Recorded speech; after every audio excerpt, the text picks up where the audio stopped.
Hello. Welcome to my car. Hello again. I've already met you because we went into Starbucks. This is the lovely Laura. Another Laura. The ma of Sassy Wee Lassie. Yeah.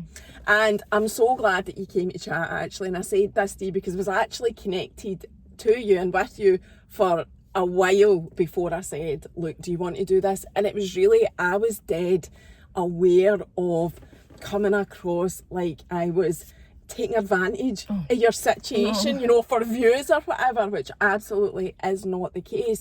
But do you know, one of the wee videos that you did made me think, no, I'm definitely going to ask you. I just need to get the right time. But do you know what one it was?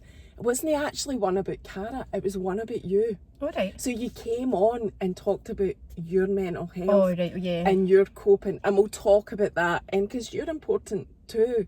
And that was what made me think, no, I'm definitely going to ask you then. I just waited on the right minute. But as you know, even when I messaged you, I was like, oh God, please don't let this be inappropriate. No, I was like, no, it's fine, don't be silly. So that was great, so thank you. So you are the mum of Cara. Sassy Wee Lassie is the page on Instagram, and really, obviously I'm going to ask you to share the story because it creates awareness, and also there'll be loads of people that will see this that won't know the story. So and I know you've got a wee bit of a story with Chloe as well, the weeest girl. If we can get that in, we'll probably talk about that as well. That's fine. But tell us what happened then with Cara and the whole diagnosis and just the whole story from the beginning. I could probably just start briefly with Chloe because I was on maternity leave when this all happened with really? Cara. So Chloe was born and within hours of being born, she took really not well, was taken straight down to neonates. And obviously you had Laura on the other day talking about her experience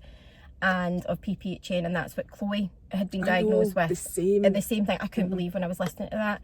Like, it just made me so emotional listening to that and thinking, wow, there is other people out there with that.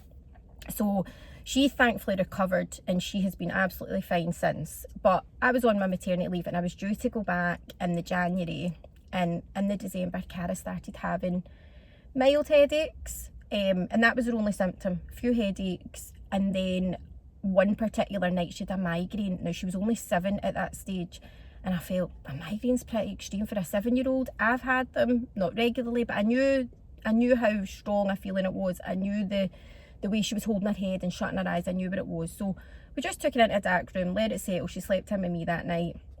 And then the next day we were like, you know what, I'm going to take her to the opticians because this has been a few times these headaches have bothered her. So I took her to our local opticians the next day after school. Any concerns? Did you have any inclination? No, I genuinely thought it's an eyesight thing. Like, I just thought she's at school, she's looking at a board from a distance, she sits quite far back in the class, as she told me. They use iPads, she's always on her iPad. So I thought, she's needing glasses, she's straining her eyes. So I'd phoned the doctors as well and they agreed, opticians are your first port of call. So took her up, and because they'd never seen her before, they did everything. It wasn't just the case of, covering one eye and reading the letters. They took images at the back of her eye, so she would still sit with her wee chin on the rest, and they'd flash the light and take images just to see the health of the eye. But when we were in the opticians, I seen the two opticians sort of discussing it before they then took us in for the next part of the testing, and a part of me was like, what is it they've got to discuss? But anyway, she took us in, did all the left and right, checking the distance and things, and she said, listen, the back of her eyes are swollen, her optic nerve is quite swollen, it was called papilledema. She says this could be normal for Cara, but we need to do some further checks, so I need to refer you on to the hospital. Now, this was 2021, and we were still in the throes of COVID, there were still a lot of restrictions, and I thought, well, they've said the word referral, we're talking 3-6 months. And she was like, no, I'm going to phone here Myers Hospital now. We've got a direct connection. They might want to see you tonight or tomorrow morning. And I was like, should I be worried? Like, that's quite a quick referral. And she went, no, it's actually quite standard practice. I was like, right, okay, I'll take you for your word. That's fine. So we went up, they phoned, asked us to come up 9 o'clock the next morning. So Kevin come home, kept off work that morning to watch Chloe. And I took Cara to her Myers. They did all the same tests, all the same images, so that they had their own view on it. And the optician again sat us down and said, yep, there's swelling. So he then phoned Wishaw Hospital because that's where they've got the paediatric department.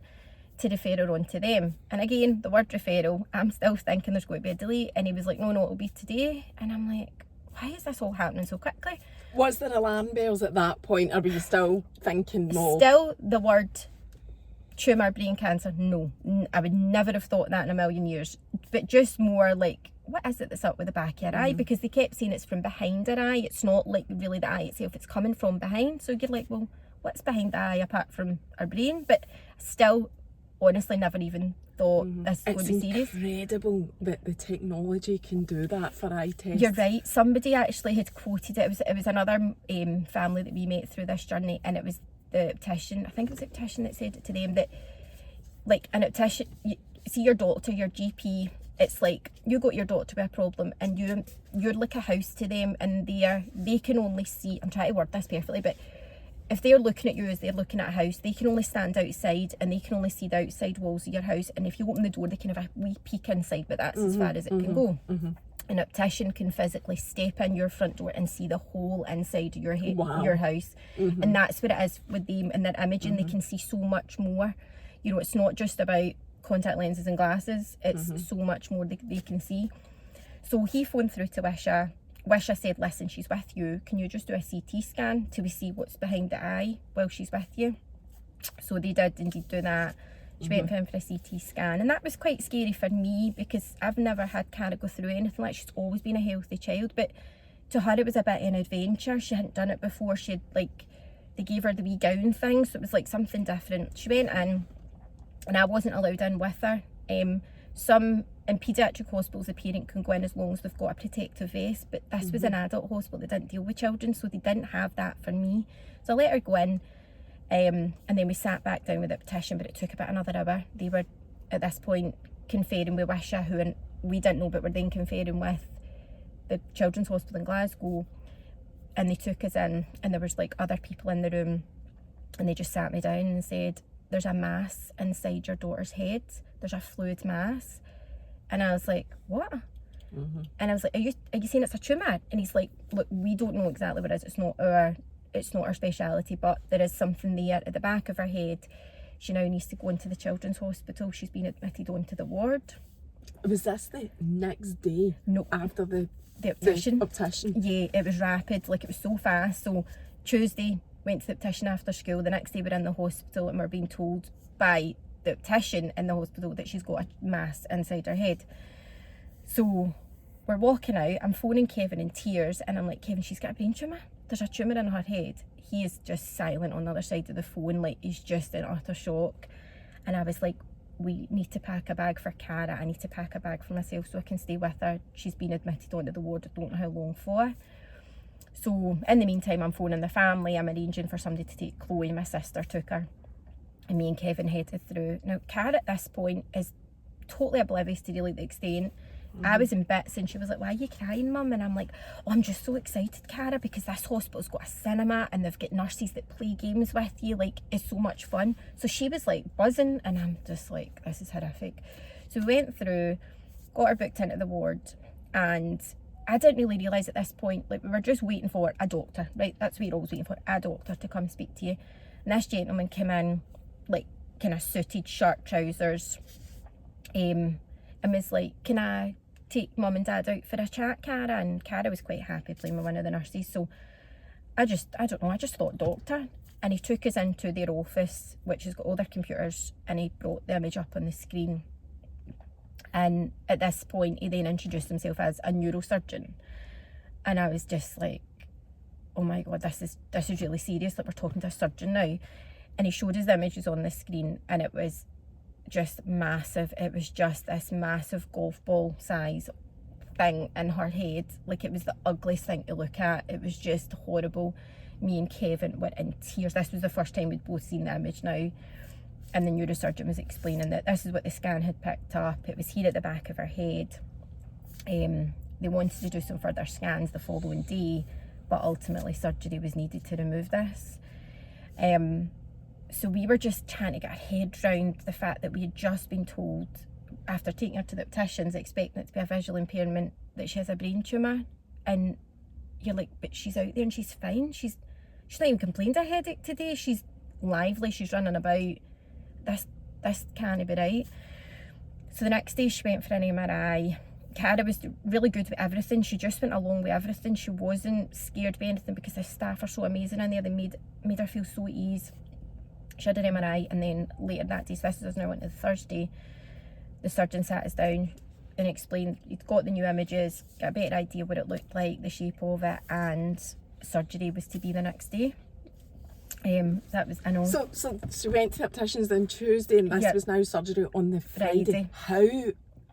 What goes through you? Did you sleep? Did you even sleep in that time? See, the mum, a parent can stay with the child, so I've got a wee bed next to Cara, but no, like, because we still had to figure out, how do we tell her this? Like, this is her wee body, and she's the one that's going to physically have to go through this. Like, how do we explain her? Like, we were going through everything with the doctors, like our whole medical history, and you know, I'm like, have I done something wrong? Like, did I give her too many fast foods, like too many sweeties? Like, I'm laughing, but you do that. That's what you do with everything. You know, as a parent, it doesn't matter what happens to them. You do that. You question everything that you've done, because she's been our responsibility. She's relied on us for everything since the day she was born. So it's like, what have I done wrong? And they were just, you know, they were adamant that no, there's nothing. And the medical history, it's just unlucky that if you get this or not.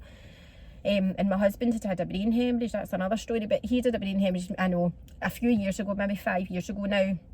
Again, the most randomest thing ever. And he's totally recovered from that. But we asked about that. Is there something hereditary that he said that in his brain? And again, it was like, no, there's nothing. That's another, you're just unlucky. So we just went through everything, and we were totally in shock. Like, it just was all happening so fast. Like, we didn't even have time to process what they told us, let alone trying to explain to Cara, you've got something in your head that the only way that it can come out is by cutting it open. So we basically related it to a story that she'd been reading at school about a worry. This wee girl's got a worry in her head, and it gets bigger and bigger and bigger if she doesn't talk about it to get it out. So it was more about a problem shared is a problem halved. But we used that as a kind of background to help her understand, say, look, you've got a wee worry in your head and it's giving you headaches, and it needs to come out because the headaches aren't meant to be there, and they might get worse. We didn't see anything about surgery, but she was smart enough, and she was like, I don't want my head cut open. And I was like, well, we don't need to talk about that just now, but I just need you to know that there's a wee worry in there, and the doctor said it needs to come out so you can feel better. So it came to the evening of the surgery. And the morning of the surgery, in the morning she woke up and she was like, I'm going for surgery today, aren't I? And they're going to cut my head open.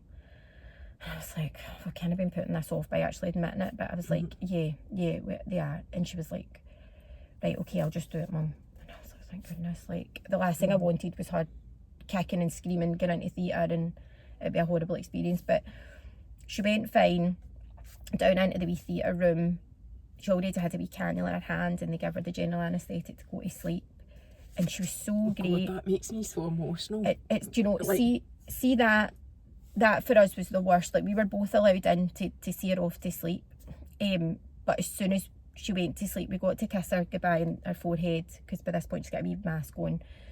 And we walked out and we were just holding each other, sobbing and sobbing and sobbing, because we just didn't know how this was going to go. Like, we've literally, it's as if we've just been told this is happening. You're straight into surgery, and all the risks that came with surgery. We're not just talking about a broken arm and you're going to have a fracture fixed. This is her brain. It's the whole working organ of her whole body. It controls everything, and one wrong move and she loses something. And the risks that we were told about Cara was, with the tumour being at her kind of more to the left side, because the left side of the brain controls the right, it would be her right side that could be affected. So a weakness down her right side, as well as processing skills, like her speech could have been affected, problem solving. You could have gave her an instruction and she would have been like, I don't understand.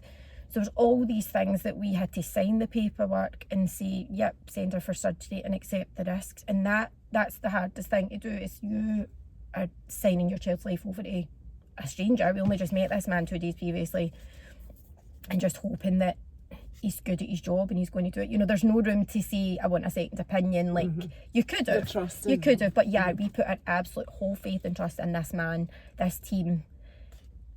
And, we don't know anything about this type of surgery.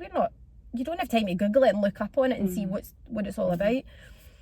Do you know the thing for me and all of that you were saying that I think about is the actual part of she's then went to sleep, and as her mum, you have to walk away. Aye. And like you don't know. Aye, it's hard. That's how we were in bits standing outside, because there is that, will we get her back? Will she wake up again? And the surgeon, and I always remember the surgeon's words when he sat us down to fully kind of plan out the surgery. He did say, look, my plan is to give her back to you the way you give her to me. And that stuck with us, because I was like, please give her back to me the same way I'm handing her over to you. I'm laying her on that bed for you. I want her back in that same way. I want her to wake up and be Cara. Like, but obviously there's no guarantee. So she went down for surgery about 9:30. We didn't get her back until I think it was 5, 6 o'clock at night. It was a long surgery. And during that surgery, they take her in for an MRI again while she's under, to make sure that they've got everything removed. So she came out and you were called into recovery, and she was kicking off and screaming and shouting, and the surgeon was like, this is great, she's moving her limbs, she's screaming, she's talking. But I was like, she's in pain, she's distraught. Like, it took me a while to kind of go, right, okay, she's responsive the way you want her to be, but she's in a lot of pain, we need to see her through this. So she calmed down, they got her pain medication. She was in intensive care for 24 hours, but she was amazing. Do you know, she woke up and she started telling us all about her dream that she had about a hot dog and spilling tomato sauce down her shirt. Like, she was so animated and so articulate, and we filmed it, because I was like, I can't believe you've just went in for a major brain surgery and you're talking, there's no slurring of your words, there's no pausing to think, you're totally aware of where you are. She was getting up to go to the bathroom on the recommode bit, like, you know, she was totally capable. Like, it was just amazing. So she was in hospital for only 4 more days after that, and then discharged. She made an amazing recovery.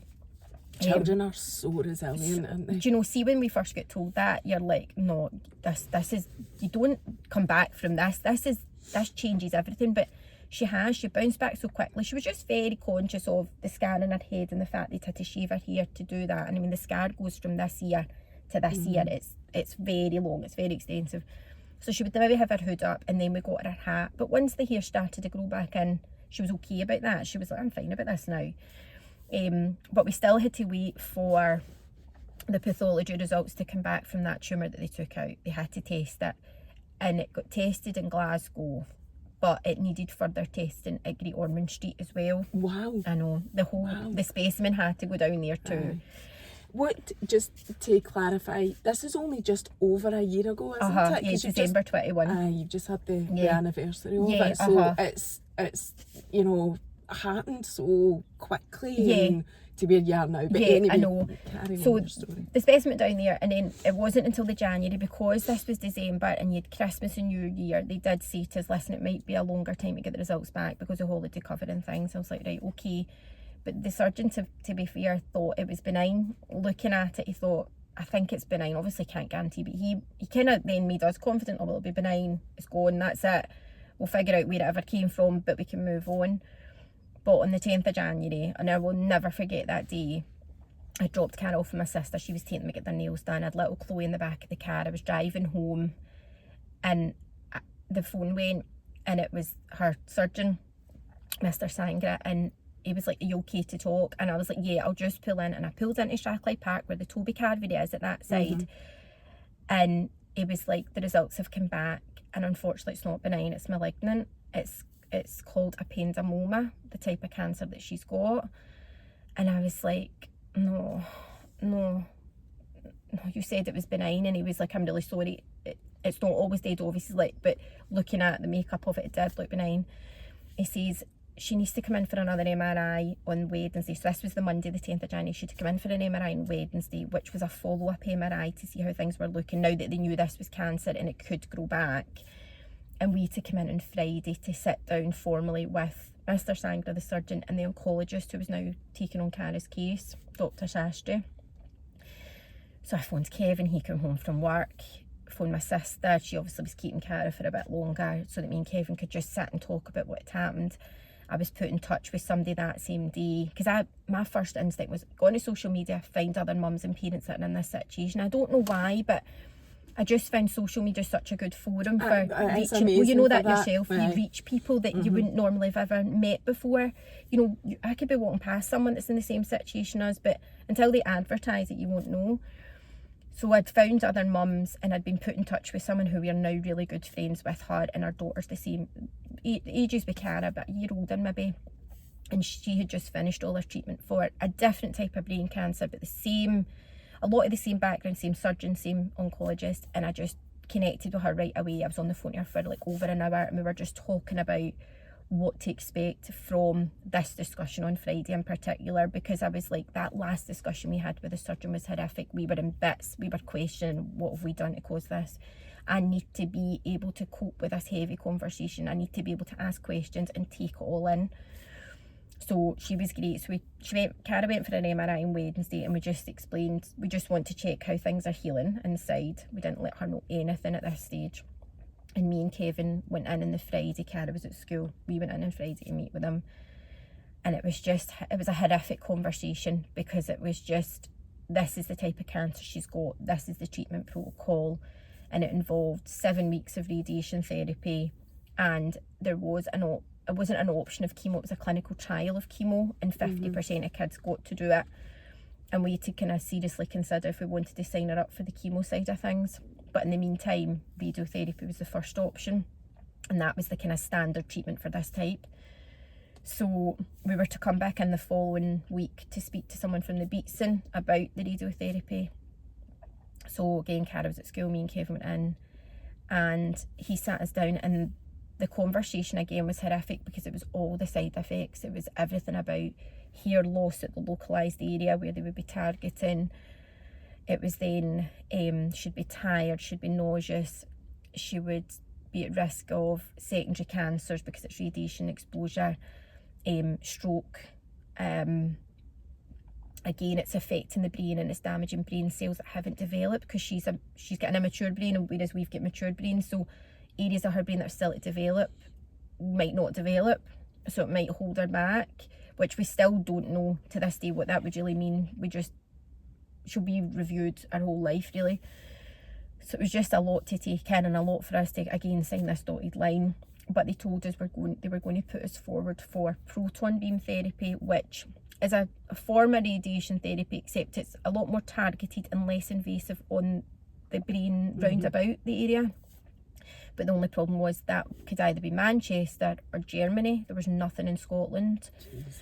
There's now a base in London that's opened up, but it wasn't at full capacity yet, so they weren't even proposing submitting Cara's case there. So during this time, she had to get lumbar puncture and other tests, and we were waiting for them to finally come back to us and say, where are we going? And they came back and said, it's going to need to be Germany.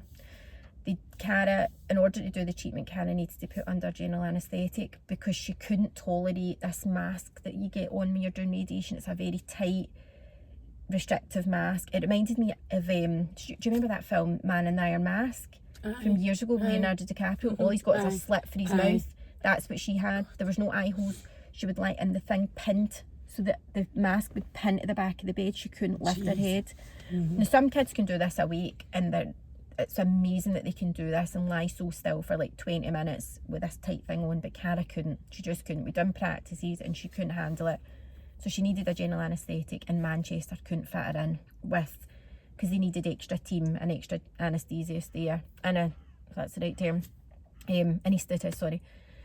So it was Germany. So we were like, how are we going to manage this? Like, they obviously funded it all, but we had Chloe. Kevin had to work. I was off on long-term sick by this point, because I had never went back after maternity. But it was like, how can we manage this? Like the COVID restrictions, even for Kevin to travel over and visit, was like you would have to quarantine for 5 days before he could really see us. Aye. So it was all that. So it was all this stuff we had to kind of like think of, and we were like, yes, I have to go next week. Like, it's like, get packing, get organised, you're going next week, because the treatment needed to be done within set timescales of after surgery.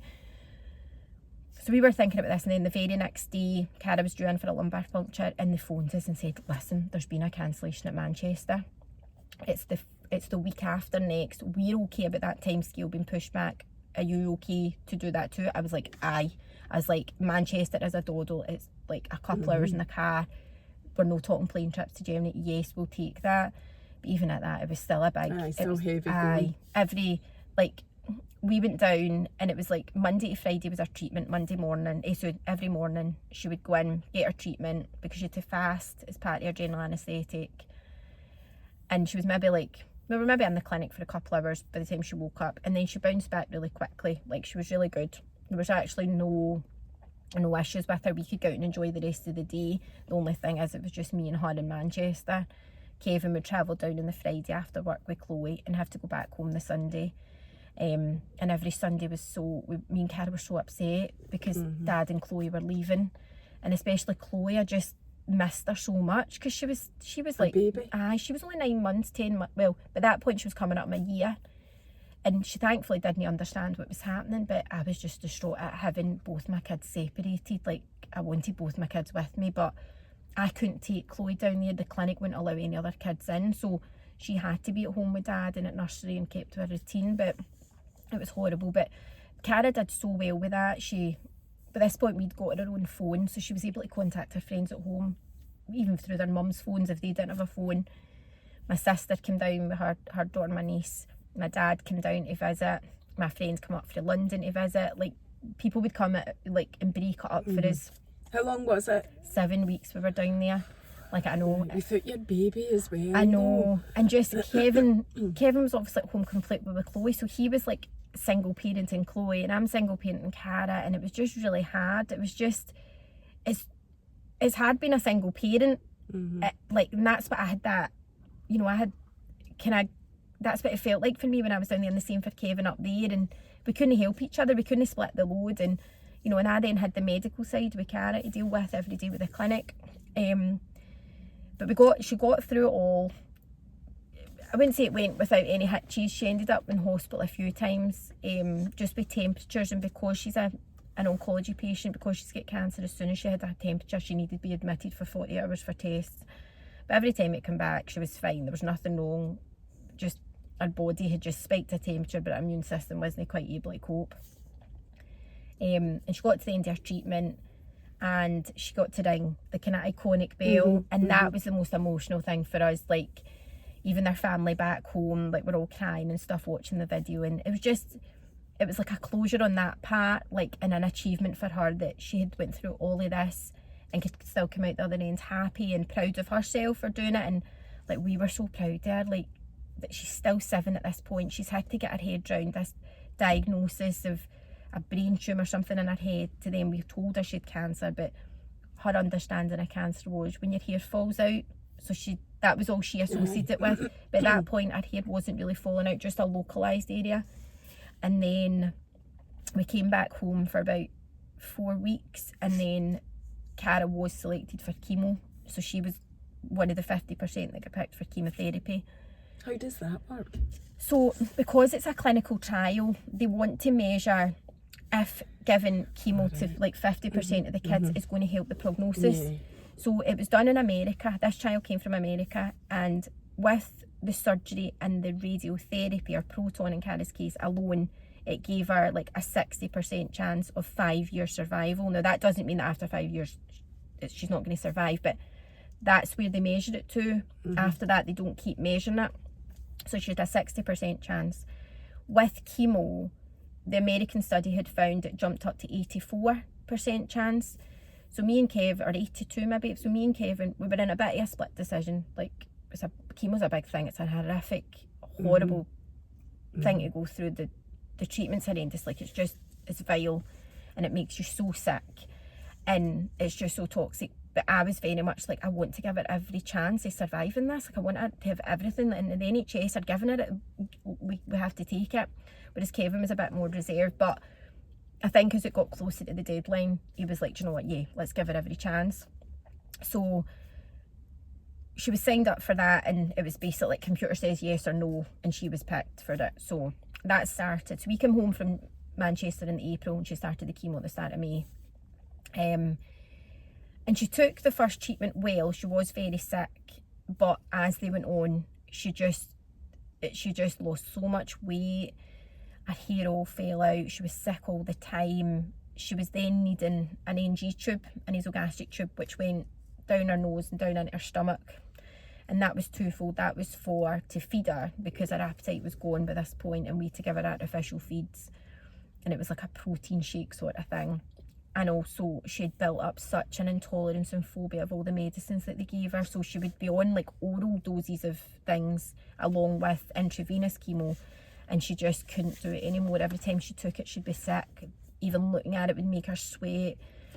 So it meant that I could do it. So they would fit the NG tube, and I was then in control of a syringe to put everything into it. And that was hard, because although it took away her physically having to do things herself, she still knew what was happening, and that phobia was still there, and she was losing the control element. So she was always kind of shouting at me, or like, "Mum, you're doing it too fast, do it slower." And it was just, she was up to hide all it, because it was just so stressful for her, and it was stressful for me. But we get into a better rhythm as the months went on, but it was horrible. She was just in a way wasting away. She just got so thin, and you could see her full rib cage.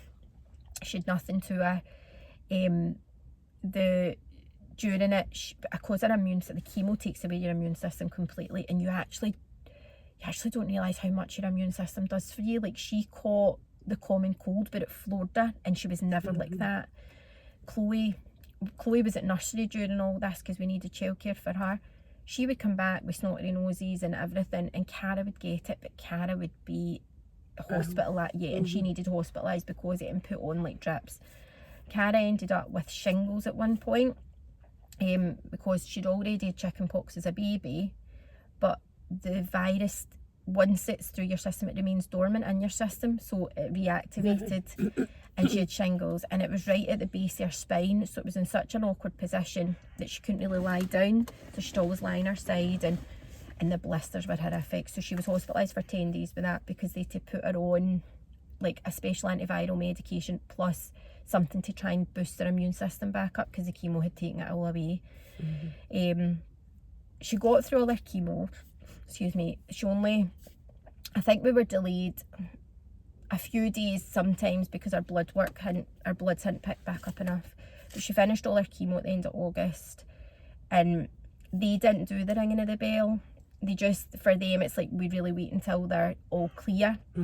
But we felt quite strongly about it. We were like, no. She did it in Manchester, and that was a closure for her. She needs some sort of closure. So do we. We just need something to celebrate this moment, because any other time we left the chemo cycle and we're just like, right, we're away, we're going home.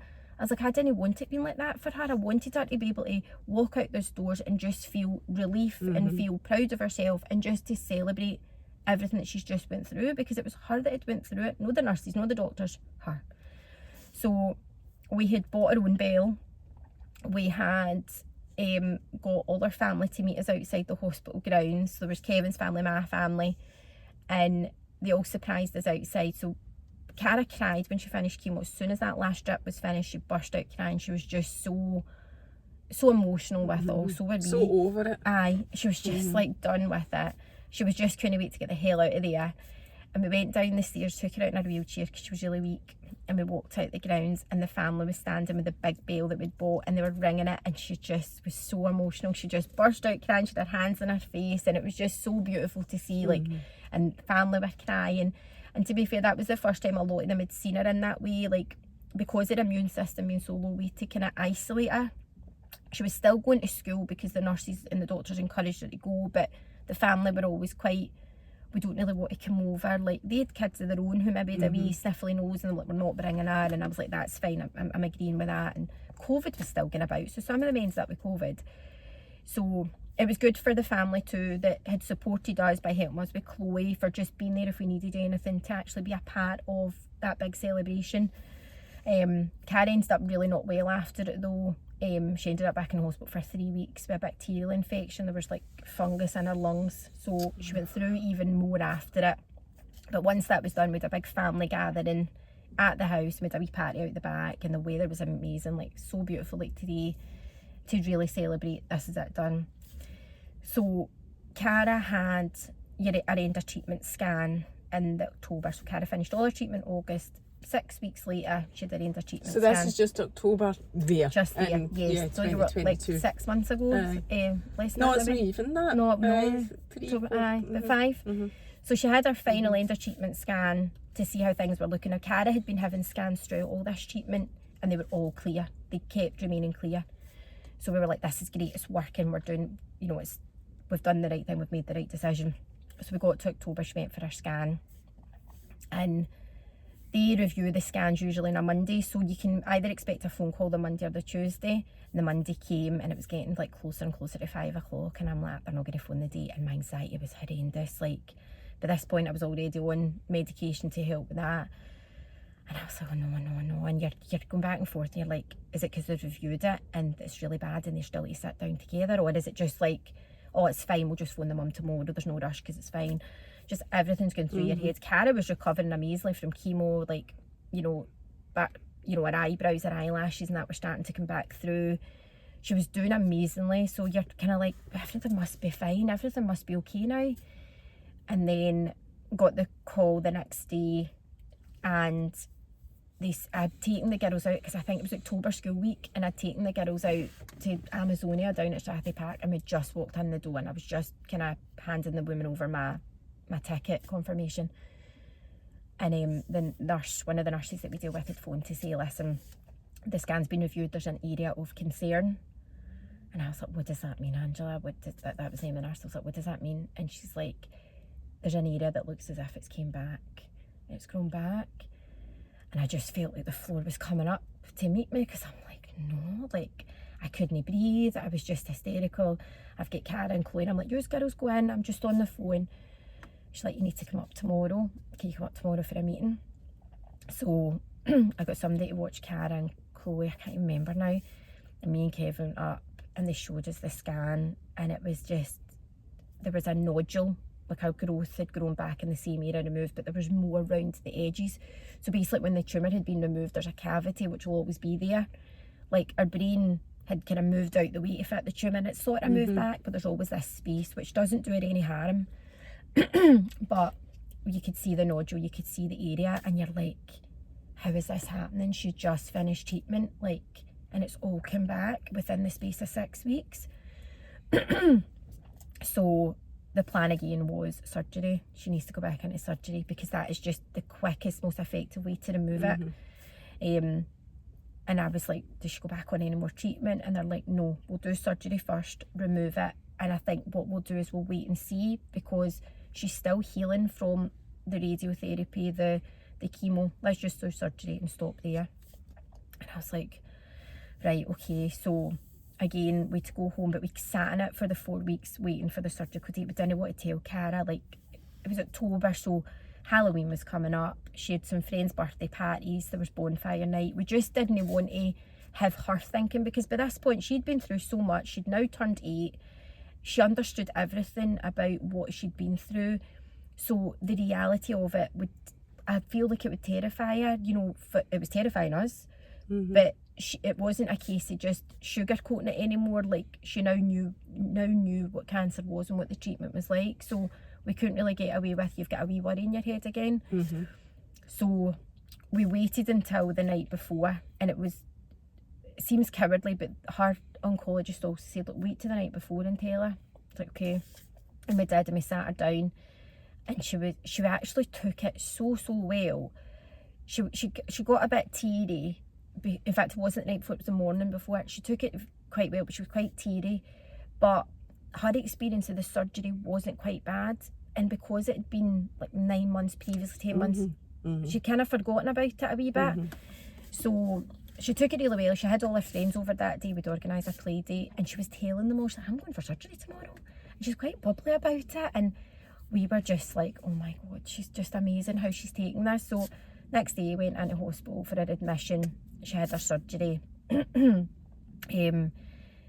This one, it was the same risks again. It was the same weakness down her side, because it was in that same area. But the surgeon who obviously had brought her back to me that same way the last time, was the same surgeon, and we demanded the same surgeon. And his words this time, I forget now, and I remembered at the time again, it was along those lines, like, you know, no, that's what he said. He says, I'll look after her. That was his words, and they're the one would destroy well me. It was. So we're sitting in that room, and I'm like, oh my god, like those are the words that you want to hear, but at the same time you're kind of, I was like, please do. So that surgery, I think because we'd seen Cara go under general anaesthetic by this point so many times, that we walked out of that room less emotional than the first time, and also a bit more hopeful that it's the same surgeon, we're confident with what he did the last time, he can do it again. But it was another long wait, and in that case he took her for an MRI, and he said, I can still see something, I'm going to go straight back in, are you okay with that? And we're like, yeah, of course, she's already asleep, you might as well. Sounds so easy, you might as well, but like she was already in that position that she could go straight back into theatre. There's no point in waking her up and taking her down a couple of days later. So she went in, and again she came out it really well, no physical weakness, speech was great, she was talking away, and a lot of pain this time, but I think she was more aware of this surgery, and by this point she was used to cannulas, but she knew more what they were like, whereas the first time she was still quite naive. So it took her a bit longer to just emotionally bounce back. But she spent 2 nights in intensive care, only because the hospital was full. But by the second night, she was more on her, not on her feet, but just sitting up a bit better, doing a lot better. And then she only again spent another 3 or 4 nights in the hospital, and we were home again. Like, her recovery was so quick. Again, brain surgery, major brain surgery. So that was the November when our surgery took place for the second time. We got the results back within a week that, yeah, absolutely was cancer. They found cancer within the specimen they'd removed. So, you know, we'd absolutely made the right decision in going for the surgery and not delaying it. So she then was to get a follow-up scan in 6 weeks again. So that was then in the January, just there. And the scan, again, got that call, there's an area of concern. In the scan round this cavity, the whole kind of circumference of this cavity showed what looked like the cancer had grown back again. There was no nodule this time, it was just it was like, I related it to like when you've got a snail and you see it slither on the ground, it leaves a silvery trail thing, and I related it to that. So again, it was like sit down, talk, and because they felt like she's relapsed again, they were like, surgery's not enough this time, she needs to have more radiotherapy, we're signing off that she'll get it. So we were just like, how is this happening? How is she not getting a break? How is she not getting the chance to just recover and be cancer free? Like, we've put her through this whole trial, and clearly it didn't work for Cara, but she was still part of this trial, so they were still doing all this thing to see, obviously they're going to report on all of this to see, well, what if another resurgery after that's just enough and that's all. So she would still go into this clinical trial, had their own panel, so she still was on the panel's list of chats, and they would think about everything to do with her, but they were all collectively in agreement that she's relapsed again, she needs surgery and she needs radio. So it was a unanimous decision. So the surgery was then planned for the February, which was again about 4 or 5 weeks after the scan. So just last month she was in for surgery again, and this time he spoke about all the same risks again, but this time the chat was kind of different, because he was like, you know, this is our 3rd one and she's still never had these deficits, probably not going to happen. But the way he got another department called physiology involved, and they mapped the brain, and I still don't understand how they do it, but they put wee probes on Cara so that when they're working inside her, they can pick up and maybe wee electrical currents. So they were checking down her right side, so that the way your brain works is the top of your brain controls your feet, and the bottom work, like as you go further down, it controls your head. So it would be her feet first that would be impacted if they hit the kind of motor cortex. So she had probes all down. Now, we didn't see the probes, but we seen the wee markers when she came out of surgery. So the surgeon this time was like, I'm going to get them involved, because there could be a real risk of this happening, although she's never had it before, but I want to be doubly sure, because this time he was planning on not just removing the cancer, but taking peripheral round it, like a healthy brain. So that was quite a lot for us to comprehend, because we were like, she's definitely going to come out here with a deficit then, some sort of damage. So she came out of surgery again, she did well in surgery, it was all removed. But plus the healthy brain, yeah. So this cavity was massive. He showed us it the night after she came back onto the ward, and he showed us it, and it was just, from that to that, it was just, and I'm looking at it and I'm like, how are you even still alive? Like, he's took away a big chunk of your brain here. So she came out of that surgery, And when she did wake up, she said her right leg was tingling. So that was me. I was trying to hold back the tears, and Kevin's like, don't, because she was obviously awake, and I'm like, I'm struggling, like she's got a weakness in her leg, like is she going to walk? You know, she was always an active child, and our dream was that she would get back to that. And then I'm like, she might not be able to do all these things. Like your mind just fast forward so much, you can't help it. So when she got back onto the ward and she was upright, me and Kevin did have to fully support her walking. He had one arm, I had the other, to get her to the bathroom. And it was like when you've got a dead leg and you're heavy footing, that's what she was like. And she was like, I don't like it, Mum, it feels really strange, I don't like the way my leg feels. And we were just like, you know, playing it down until the physios came and seen her, like, listen, you've been through a lot, you know, they've been in there, you know, they've maybe just bumped a wee bit and it's bruised, and when the bruising goes down. So the physio came in and seen the way she was, and they did say, look, there's still going to be a lot of swelling in there, and maybe when that comes down, you'll see improvement.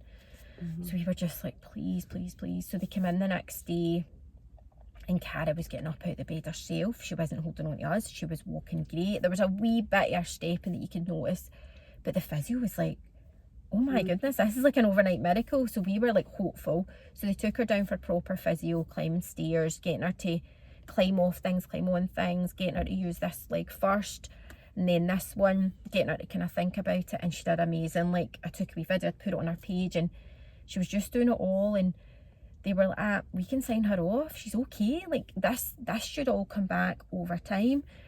So when we eventually got home again, she didn't get out quick with that one, I skipped past that there.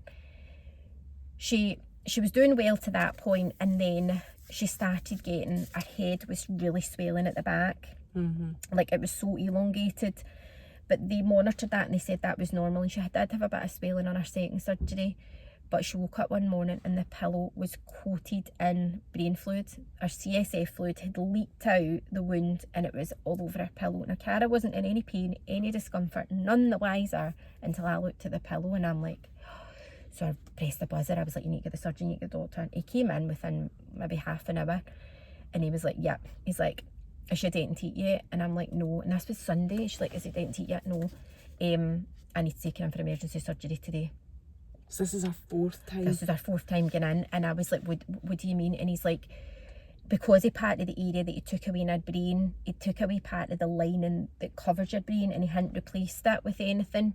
Sometimes they do it with mesh, but there's so much going on now with like this replacement mesh that he was like, I don't like doing it, I've done it once, it didn't work, and I had to take the wee child back in, so I've never want to do it again. He's like, I need to give her a skin graft from the inside of her scalp and use a layer of that. And I was like, oh my God. So this was a Sunday, and he's on call, and I was like, well, where's the rest of the team? He's like, well, it'll just be me and obviously the theatre staff. And I'm like, but your fellow that comes? No, just me. And I was like, you came back in for major brain surgery, you can't do this on your own, you need some, you know, it's just that panic. Like, we're not just talking about a wee silly job that you're doing here, you're in her head, like you need support. But he was like, no, it'll be fine. But she didn't get taken down to 9 at night, so she'd been waiting all day, fasting all day, and they took her down, and she was only in a couple hours at this one, because it's not even straightforward, we're still talking brain surgery, but it wasn't a bigger operation. And we got her back about 12:30, 1 o'clock, and she was able to come straight to the ward, none of your intensive care nonsense. But she did draining. They physically put a drain into her head to drain away the excess blood. Because of the skin grafting element, her skin was bleeding on the inside, so it was to prevent any sort of hematoma. But I mean, she came back and the swelling was gone, there was nothing there, her head was the right size. She had this draining, which was a bit uncomfortable, but it was only going to be staying in for about 24, 48 hours. She woke up and she was good. She was just in a bit of pain because her head had been opened yet again. But she was good. She was really, really good. She was eating the next day. She was doing really well. The first thing she wanted was chocolate cake because she'd been fasting, so Kevin went out and got her some. And then she had to go back in 2 days later. But it was really just for them to pull it out. And because it was in with a stitch, it was just cut the stitch, pull it out and do it. Apparently they do it with patients a week, but I was like, no, she can't tolerate that, and I'm not putting her through that. Like, she wouldn't even let, when the surgeon came in to kind of inspect her head, and they would be like this, looking over the top of her, and she'd be like, don't touch me, do not touch me. And I was like, Cara, it's all right, they're not going to. But she was like, do not touch me. Don't touch it, right? You can look, but she'll be like, put your hands behind your back. And they had to do all this just to get through. Like, and that's where the sassiness come from. Even during this, she's like, I'm controlling this situation. So she got her drain out, and I think it was maybe only 2 days later they sent her home again. Like, the surgeon came in, and my sister had come up to visit, thinking we'd been for a wee while, and he was like, do you want to go home? And my sister was like, oh, and I was more like, but wait, like, but I was sure about this, and sure about her leg, and he's like, yeah, you know, I think she'll improve better at home in her own house. So we got home that day.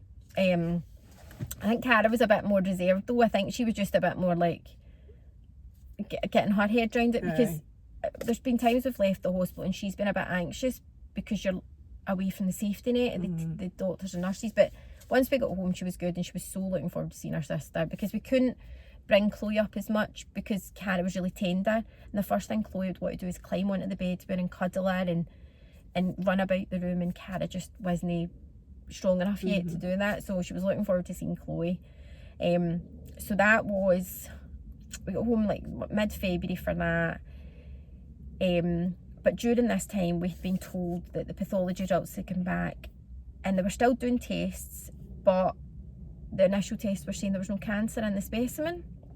Now, was that from the fluid that was taken? No. Or it was the time before that? It was just the surgery from the January. So this time that they thought she'd relapse yet again, when she went in and got that surgery, the January was the scan, sorry, the February, when they took her in to do and this is the surgery where they're taking away what they thought was cancer plus extra. The sample, the biopsy results came back saying they couldn't find any cancer, but they were still doing some more tests, and we just had to hang fire. But at this stage it didn't look like there is cancer. So we're like, this is amazing, like, she's cancer free. Are you kidding? We've never had this final result before. But at the same time I'm like, wait a minute, yous all sat in a meeting, collectively agreed, there was nobody that put their hand up and said, I'm a bit unsure. Yous all said that's cancer, and you took it out plus more. Like, I was so split. I was just split. But we finally got the results back, and I got the phone call when we were at home to say there's no cancer being found in that specimen. She's pretty much no evidence of disease found. She's clear. So it was like, oh my goodness, this, like, just the weight off your shoulders to know that there's no cancer there. But there was a but. The but came, and he said the scan that she had during her surgery, as much as it showed that what they thought was the cancer had been removed, there's another area that is presented within the same general area, but there's been a change picked up on from the scan in the January when we first thought she'd relapsed again. And I was like, what? You've just gave me it in one hand and took it away in the other. So she was going in for a lumbar puncture because she'd had the surgery, because there was now this change. They wanted to check her CSF fluid for any signs of cancer. Although the specimen was negative, they were doing thorough checks. So the oncologist was like, bring her in for a lumbar puncture next week, and when she's under in the surgery, come up and see me and I'll show you what I'm talking about. So me and Kevin went in again. But the conversation was very different this time, because it was, you know, we were more sceptical ourselves. We've always went with what the doctors had told us, but this time we were not argumentative, but I made our point known that, you know, he's got it wrong the last time. Like, what he's actually thinking this is this time, because the last time he's all believed it was cancer and we went with that, but, you know, we never found any, so how could this be cancer? And he did explain, he's like, you know, it's not an exact science, and because she did absolutely relapse before, we did take it as this is another relapse, how could it not be? And I was like, I get that, and I get you've got to err on the side of caution, and I wouldn't really want you taking the risk and gambling, will we wait a bit longer and see if it progresses or not? But at the same time, you've just put her through that, and you potentially nearly took away her leg with that. Like, what's next? If, you know, and it's really hard, because they could go back in April when she's due her next scan, and it's the exact same, and then they need to decide, do we wait again to see if there's any changes, or will we just go and take it out? But it could be blood, it can be blood trauma from the surgery, it could be cell changes from the radiation, which is still processing, really. Like, it's a really fine line for them to know what it is, but for us as our parents, we're we are now opening our eyes out a bit more to go, but wait a minute, like we actually need to be a bit more vocal, and we always have been, especially me when I've been in the hospital with Cara. I've advocated for, and she doesn't like something, I'm like, she's not getting that, change it, we need to do something different.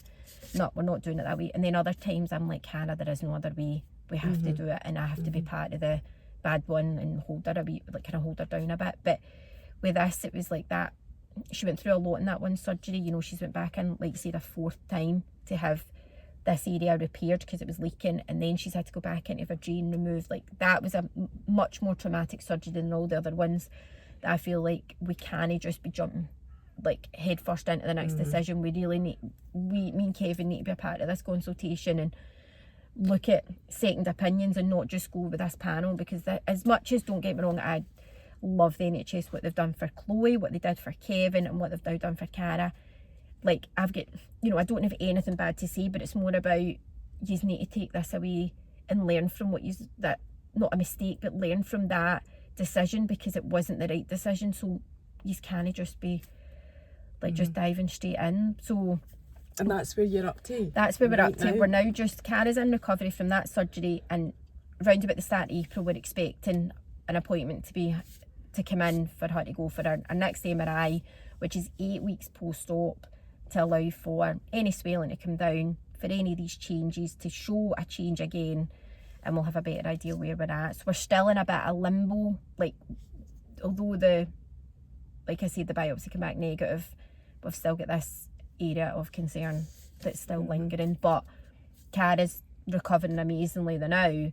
She's upright walking, she's barely using the wheelchair, only if she really gets tired and she's on her feet all day, but she's back walking home from school again, and she always used to do that. Like, she's kind of active, she's been going to athletics as well, so she is doing really, really well. So I assume if there was anything wrong with this area, it would show, it would present itself. No, really. So brain So cancer. you've even got that. No, see, when it comes to brain cancer, it's quite an isolated part of your body. Like, your brain and your central nervous system are really disconnected for the rest of your body. So people that have maybe got a different type of cancer, or even another childhood cancer like leukemia, it can make you tired, it can make you sick, you can get bruising on your body because it's through your bloodstream, so it's everywhere. Whereas brain cancer's just here. So the main symptoms are like headaches, nausea, vomiting, even like a phantom vomit they call it, where you could be sitting talking away and you just suddenly vomit without any indication of, oh, I feel quite queasy, things like that. And Cara, the only symptom Cara presented were the headaches, and then upon further questioning she had a wee bit of like tinnitus at night, which we, you know, she never really flagged it up to us, like, because it was the middle of the night, she just went back to sleep. So no, the only thing we'd be looking out for are headaches, seizures, which Cara again's never suffered from, but could be something down the line.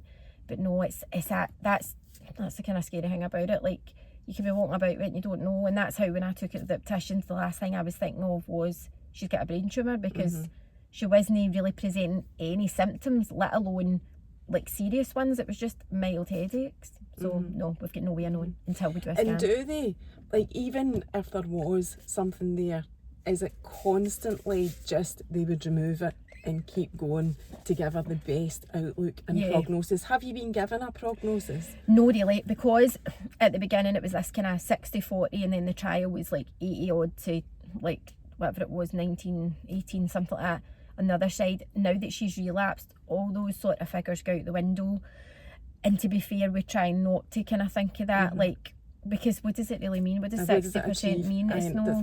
It's not really a definitive number of years. And see, to be fair, I wouldn't even want to know it. It'd be terrifying to actually be told she's only got 5 years. Yeah, I know. And oh god, you just be counting down. We wouldn't be able to live each day. But no, we haven't been given anything like that. But her surgeon, where hers is, it's always been accessible. It's not too deep in. So he even said after even that last one, he says if anything was to grow back, in my view, it's still accessible.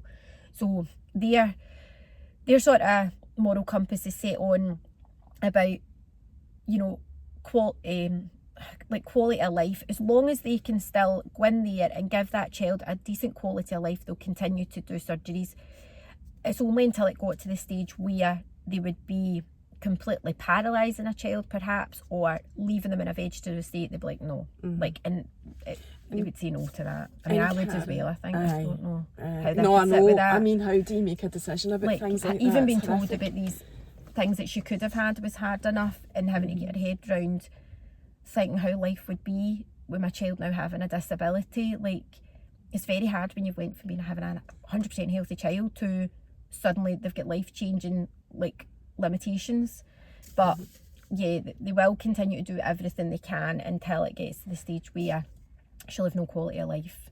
But we're hopefully never going to need to get to And that she's, stage. I mean, amazing. I've followed you for a while now, so I know that she just bounces back and, you know, she's away buying her fix. She does remind me of Lola I know. a lot. Away buying her... your Lola's like a few years ahead. Like, Cara's only 8 and she's No, but like... Lola was the same was at she? 8. Right. No, Lola's been like this since she was about 5. The woman when... no, she does remind me of... Like, to me, as a mum with a girl a similar age, there's nothing any different other than what I know because of what you've shared. You know, she's the attitude, the everything is exactly the same. See, when you do your home time chats, I'm like, oh, you should see ours with Cara. Cara just like snubs me and looks out the window, and I'm like, I'm trying to talk to you about your day, Cara, and she's like, oh. That sometimes happens. I can know that's why I couldn't share it every day, because sometimes Lola can't be arsed either, so I can't share it every day.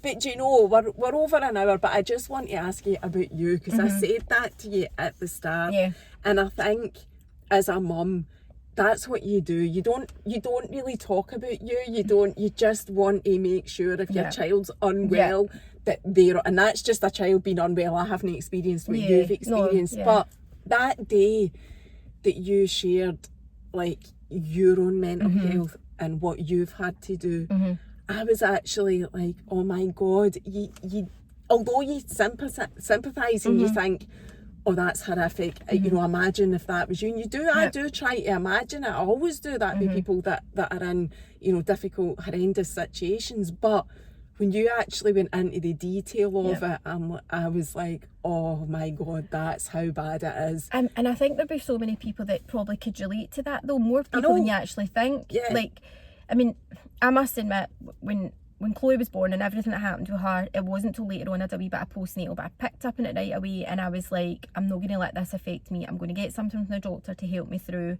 and that did.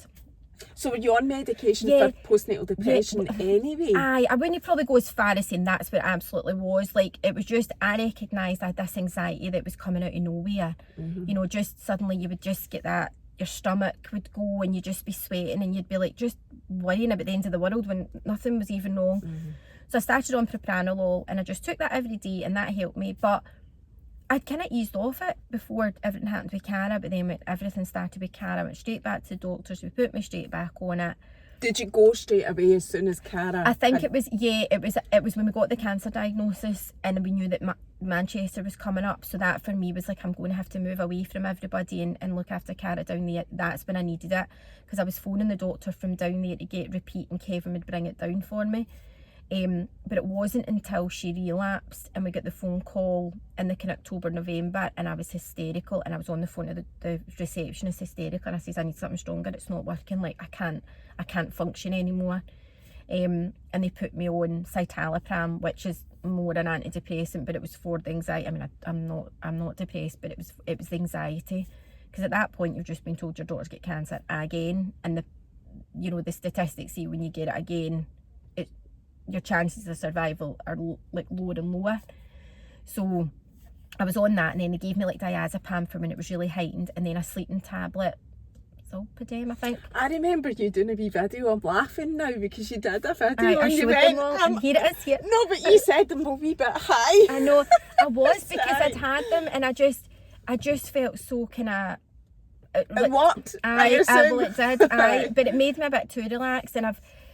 Like, probably if I watched it back, I'd be like, oh my God. But then that was a genuine day where I was just feeling like shit. And I was like, do you know what? I'll just go on and see it. Because, see, although this is Cara's, like, I created this page to document Cara's journey, and it's all about her, I was just like, people don't see the family behind it.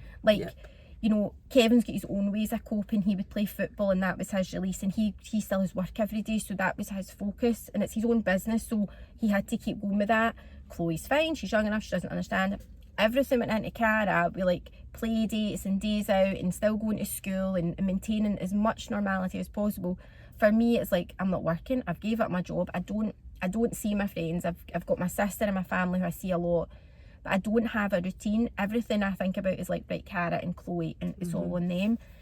And I was like, you don't actually see, like you said, you don't share everything, so you don't see the half of it goes on behind the scenes. Like, somebody walks by me today and just thinks I'm a normal woman, an average person, but you're dealing with so much behind the scenes. And at first, when I was getting moved on to this kind of antidepressant, shall we say, the stigma from even myself, I was like, oh, I don't want to be on this. Like, what if I don't want to be on this. But see, without it, I don't know how I would manage. Like, my sister had said to me the other day, do you not think you could wean off it now? And I said, I probably could, but I'm not worried that just one bad day and the anxiety is so heightened, and then I'm not on something just to keep me level. Like, right now things are calm. We are obviously waiting on a scan, but Cara's good. We've been told there was no cancer previously, so there's a lot of positives. But at the same time, this is for life, Kat. Even if Cara gets the all clear at this next scan, she'll keep getting checked. Every 3 months she gets scanned. So every 3 months there's this scan anxiety, they call it. When Cara won't really have it, but it's me, it's Kevin that's like, we're waiting on these results to tell us, is she still clear or is she relapsed again?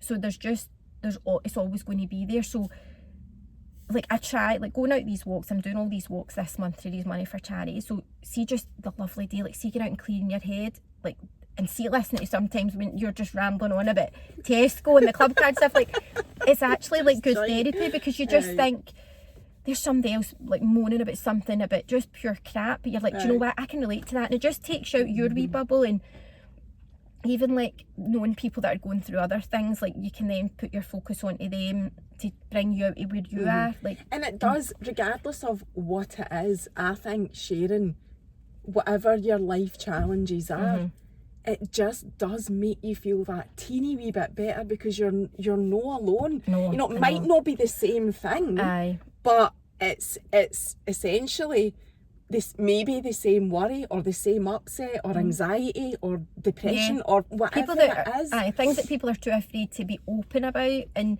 I mean, I'm not sitting here saying I'm an ambassador for like mental health, but I think everybody at one stage in their life has hit a point where they're anxious, they're depressed about something, and they have to lift themselves back out. And some people lift themselves back out and that's them, they're fine again. And some people need a wee bit of medical help to do that.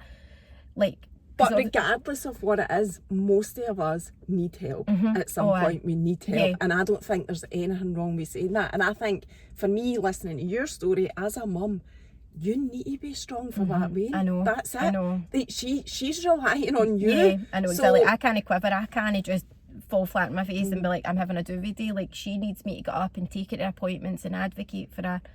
But it's so much easier said than done. See, when people do say to you, you need to take care of yourself, like, you're like, when? Like, I remember my friend sending me up like just a box of vitamins. She's like, start taking a vitamin, just something to just your body. And I'm like, right, okay. But I think now as things calm down, I can get out more and just look after myself more, do some walking exercise, eat better and things like that. But you're right, in order to look after Cara, our whole house needs to be strong for her and like have a unified front and just be like, look after ourselves. But it's so much easier said than done. I know. And I think every parent who's had a child that's just been even minorly sick, everything goes on that kid, and you realise I've not eaten the day or things like that. But I think it's admirable even that you are able to say that. You recognised that you needed help coping with it, and you did it. And there will be people, like you say, that can relate to that. Aye, absolutely. So just to finish on, I just wanted you to get that wee bit in about your charity again and what you're doing. I'll donate the day. I keep forgetting to do it, but I'll do it the day. So I've done it a few times. Like, we've done loads of charitable work this year. We've just always been keen to give back to everyone that's helped us. So the one I'm doing this month is 100 miles in March for the brain tumour charity. And I've just committed that I'm going to walk 100 miles throughout this month. So like 31 days. I think I'm at 35, 36 just now. And the brain tumour charity, you know, they focus on, you know, pioneering kind of science and trying to figure out where are tumours coming from, how can we better treat them, how can we improve the prognosis in cases like Cara and adults, it's not just children. So yeah, that's what I'm doing. We're also going to try, like, I'm trying to get the family to do the Glasgow Kilt Walk next month, which is like 23 miles. And I'm not a it's brutal. You think walking's going to be easy. I know. It's no, it is brutal. I did Ben Nevis many years ago before I had children, and that was like it's 4 hours up, horrific. 4 hours down, and that was hard. I mean, I think the first hour in, I was like, I need to turn back, I can't do this. You But then I will was do like, that. I'm so embarrassed, I can't do that. No, we need to keep going. But again, see, because it's for charity, like, there's been so many charities involved in Cara's care, and also to support me and Kevin financially, mentally, everything. They've gave us days out just to go and have a wee day together.